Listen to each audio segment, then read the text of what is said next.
Buddhist काल तक भारत विश्व का गुरु रहा है, क्योंकि दुनिया का पहला यूनिवर्सिटी आपके यहाँ तक्षशिला यूनिवर्सिटी, तब तक यूरोप में कुछ नहीं है। दूसरा यूनिवर्सिटी आपका नालंदा यूनिवर्सिटी, तब तक दुनिया में कुछ नहीं है। तीसरा यूनिवर्सिटी आपका विक्रमशिला यूनिवर्सिटी, तब तक यूरोप कहाँ है, कुछ नहीं है। मैं 27 साल यूरोप में रहा हूँ और आज मैं देख रहा हूँ लास्ट 200 साल में आपने जो कुछ घर में आप यूज कर रहे हैं, मोबाइल, टेलीफोन, ये लाइट बल्ब, कैमरा, जो भी टीवी, फ्रिज, गाड़ी, कौन आविष्कार किया? सब यूरोपियन लोग आविष्कार किए। आप क्या किए? हम लोग भी पिछड़ते चले गए। आज हम लोग दुनिया में भिखारी कोटरा लेकर घूम रहे हैं। आपका स्थान क्या है भारत का अभी विश्व में? अगर आप खोजेंगे गूगल में तो भुखमरी में सबसे नीचे, गरीबी में सबसे नीचे, विद्या में सबसे नीचे, तो आपका स्थान कहाँ है? जहाँ आप विश्व का गुरु थे, आप सोना का चिड़िया कहलाते थे। भारत का लोग, मुसलमान लोग या पुर्तगीज लोग या स्पेनिश लोग यहाँ क्यों आए थे? भीख मांगने थोड़ी आए थे, आपके यहाँ बिजनेस करने आए थे। बिजनेस करने का मतलब क्या? कि आपके यहाँ धन है तब तो व्यापार करने आए हैं। तो आपके यहाँ इतना धन था कि सारा दुनिया के लोग आपके यहाँ आ रहा है व्यापार करने, और आज आप भीख का कटोरी लेके दुनिया की तरफ जा रहे हैं। इसका दुर्दशा का हालत क्या हुआ कि हमने अपने शिक्षा पद्धति को छोड़ दिया। तो शिक्षा का जो हम लोग का यूनिवर्सिटी कॉलेज में पहले लिखा हुआ क्या था? सा विद्या या विमुक्ते, education is that which liberates you from the bondage. तो first we have to know the what is our bondage. बंधन क्या है? जब तक बंधन नहीं देखेंगे तब मुक्ति कैसे पहुंचेंगे? तो 3 तरह के बंधन माना गया है, भौतिक, मानसिक, आध्यात्मिक बंधन। आज जितने भी शिक्षा पद्धति हम देख रहे हैं हमारे समाज में, ये केवल भौतिक बंधनों से मुक्ति के लिए दे रहा है। जो भी पढ़ रहे हैं, चाहे मेडिकल पढ़िए, कॉमर्स पढ़िए, या टीचर बनिए, या बैंकिंग, सब चीज, सबका ध्यान क्या है? धन कमाना। धन किस लिए कमा रहे हैं? बच्चे को पढ़ा लें, घर बना लें, बच्चे का विवाह हो जाए, बुढ़ापा में थोड़ा सहारा हो जाए। ये सब बंधन जो है, सब भौतिक बंधन कहलाता है। तो शिक्षा का उद्देश्य ये भी है कि भौतिक बंधनों से जो मुक्ति दिलाए, इसलिए तो पढ़ना ठीक है, लेकिन केवल इतना ही उद्देश्य नहीं है शिक्षा का। शिक्षा का उद्देश्य है मानसिक बंधन और आध्यात्मिक बंधन से जो मुक्ति दे।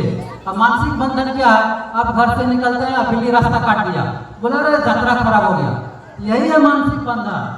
आपने कुछ ऐसा सोच लिया मन में जो अनहोनी कर देगा, लेकिन होना कुछ नहीं है, लेकिन मन को आपने बांध दिया। तो शिक्षा का काम यह भी है कि आपके हर तरह का मानसिक बंधनों से जो मुक्ति दिलाए। आध्यात्मिक बंधन क्या है? आध्यात्मिक बंधन है बिना अध्यात्म का गलत रास्ते में भटक गए। मैं एक उदाहरण देता हूँ। भारत में सब लोग तो लक्ष्मी माता की पूजा करते हैं। लक्ष्मी माता किसको माना गया? धन की देवी माना गया है। तो सारा धन आज भारत का 90 लाख लोग कहाँ काम करने जा रहे हैं? आप लोग को पता होना चाहिए, मुस्लिम देश में। और वो लोग क्या लक्ष्मी देवी को मान रहा है? वो तो लक्ष्मी को नहीं मान रहा है, तो सारा धन उसके घर में चला गया जो लक्ष्मी को नहीं मान रहा है। और आप लक्ष्मी को लेके बैठे हुए हैं और 10 लाख भारत का लोग वहां लेके मजदूरी करके पैसा आपको भेज रहा है। और आप सरस्वती को मानते हैं, तो सरस्वती क्या है? विद्या की देवी माना गया है। आप लक्ष्य सरस्वती को पकड़ के रखे हुए हैं और सारा विद्या 200 साल में आपने क्या आविष्कार किया? सारा आविष्कार कर लिया क्रिश्चियन लोग। जो क्रिश्चियन सरस्वती को मानता ही नहीं है, जो क्रिश्चियन सरस्वती को नहीं मानता है, तो सारा विद्या उसके घर में कैसे चला गया? तो इस तरह के बंधनों को भी बोलते हैं आध्यात्मिक बंधन। तो अध्यात्म का मतलब जो है, जो भगवान सदाशिव ने सिखाए थे, आज भगवान सदाशिव के नाम पे हम लोग जगह जगह व्यापार करके बैठे हुए, धर्म भी व्यापार हो गया है। जितने भी शिव भक्त मिलेंगे सब गाजा भांग भी करके मस्त हो रहे हैं। जो समाज के इतने बड़े गुरु थे, वो गलत काम करके समाज को शिक्षा नहीं देंगे। वो समाज के महान गुरु थे, महान तपस्वी थे, आदि देव, आदि पिता। आदि पिता क्यों कहते हैं? क्योंकि भगवान सदाशिव से पहले कोई शादी करता नहीं था, इसलिए किसी का पता नहीं था कि किनका बच्चा कौन है। अब देखिए, प्रकृति ने ऐसा व्यवस्था बनाया है कि आपने हिरण का बच्चा देखे होंगे, जन्म लेते ही दौड़ना शुरू कर देता है। क्यों दौड़ना शुरू कर देता है? क्योंकि हिरण का बच्चा अगर नहीं दौड़ेगा तो जंगली जानवर उसको मार के खा जाएगा। और मनुष्य का बच्चा को क्या करता है? मनुष्य को बच्चा को आपको 5 साल तक पालन करना है। तो 5 साल यदि उसका पालन नहीं करेगा तो बच्चा जिंदा रहेगा? नहीं रहेगा। तो सोचिए, उस मनुष्य का जब शादी व्यवस्था नहीं थी, परिवार नहीं था, तो उस बच्चे का जीवन कितना दुर्भक्ष रहा होगा। तो बच्चा कैसे सर्वाइव करेगा? माँ अपना जीवन देखेगी कि बच्चे को पालेगी। तो इसीलिए समाज का बहुत दुर्गति था। इस व्यवस्था को खत्म करने के लिए भगवान शिव ने पहले शादी किए, इसलिए उनका पहले आदि पिता का दर्जा मिला। क्योंकि भगवान शिव से पहले कोई शादी करते नहीं थे। जो आध्यात्मिक चीज उन्होंने सिखाया, इसलिए उन्होंने आदि देव कहलाए। तो जो समाज में सबसे महान गुरु थे, वो कैसे गजा भांग पी करके समाज में शिक्षा देंगे? आज सारे शिव भक्त गजा भांग पी रहे हैं। उन्होंने शिक्षा दिया था क्या? कि साधना करो। कहीं भी शिव का मूर्ति देखेंगे तो क्या ध्यान में मस्त है। लोग ध्यान में जब मस्त रहते हैं जो दुनियादारी से मन ऊपर उठ जाता है तो आपके ऊपर में जो सहस्रार चक्र है उससे जो रस निकलता है उसको बोलते हैं अमृत रस। उस अमृत रस का यदि आप सदुपयोग कर लेंगे तो आप इतना आनंदित रहेंगे कि दुनिया को देखने वालों को लगेगा गदा भांग पी करके आनंद है। तो दुनिया ने वही समझ लिया कि भगवान शिव ने गदा भांग पी करके आनंद है, लेकिन वो तो हमेशा ध्यान मस्त थे, ध्यान में अमृत का पान करते थे और वही साधना पद्धति उन्होंने समाज को सिखाया और समाज में वो चीज आज लुप्त हो चुका है।